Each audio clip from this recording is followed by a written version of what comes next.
તો અમદાવાદના બોપલમાં જે પ્રકારે અત્યારે આખી સ્થિતિ સર્જાયેલી છે, મેયર ખુદ ત્યાં છે।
હજુ પણ પાણી ઓસર્યા નથી, 2 દિવસ વીતી ચૂક્યા છે, પરંતુ તેમ છતાં પાણીમાં ગરકાવ થયેલા લોકોના ઘરોના કારણે લોકોમાં એક રોષ જોવા મળી રહ્યો છે।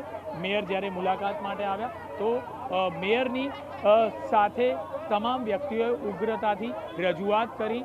મેયર દ્વારા કહેવામાં આવી રહ્યું છે કે તંત્ર દ્વારા કામગીરી કરવામાં આવી જ રહી છે, તંત્ર તેમના પડખે ઊભું છે। જે રીતે તંત્ર પડખે ઊભું છે અને આજ તંત્ર દ્વારા તમારા પાણીનો વહેલી તકે નિકાલ કરવામાં આવશે તે પ્રકારની વાત કરવામાં આવી રહી છે।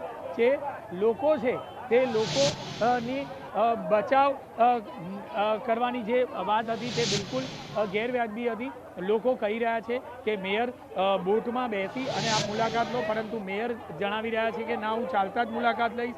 મહત્વની બાબત છે કે જે રીતે લોકોનો રોષ છે તે રોષને જોતા મેયરે પણ જે લોકોના ઘરો છે તે ઘરમાં અંદર જઈ અને મુલાકાત લેવાનો નિર્ણય કર્યો છે।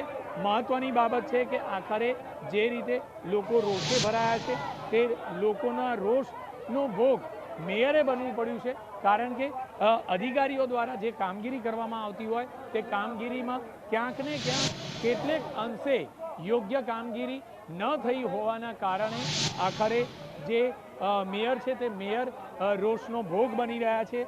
મહત્વની બાબત છે કે આખરે સોસાયટીઓમાં 2 દિવસ વીતી ચૂક્યા, વરસાદ બંધ થયાના 48 કલાક થયા, પરંતુ તેમ છતાં આખરે શા માટે પાણી ઓસરતા નથી તેનો જવાબ લોકો મેયર પાસે માંગી રહ્યા છે।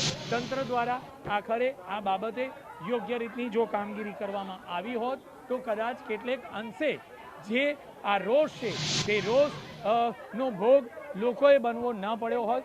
મહત્વની બાબત છે કે આખરે યોગ્ય રીતે જે આયોજન છે તે આયોજનનો અભાવ અહીં સ્પષ્ટપણે જોવા મળી રહ્યો છે અને આ જ આયોજનના અભાવના કારણે આખરે મેયર રોષનો ભોગ બન્યા છે। જે સ્થાનિકો છે તે ઉગ્ર રજૂઆત કરી રહ્યા છે કે આખરે આટલા વર્ષો સુધી શા માટે કામગીરી ન થઈ, પરંતુ મહત્વની બાબત છે કે કોર્પોરેશનમાં જે આ વિસ્તાર છે તે આ વિસ્તાર ગણતરીના મહિનાઓ પહેલાં ભેળવવામાં આવ્યો છે, એટલે કે જે વ્યવસ્થા છે તે વ્યવસ્થા ઊભી કરવામાં આવી નથી।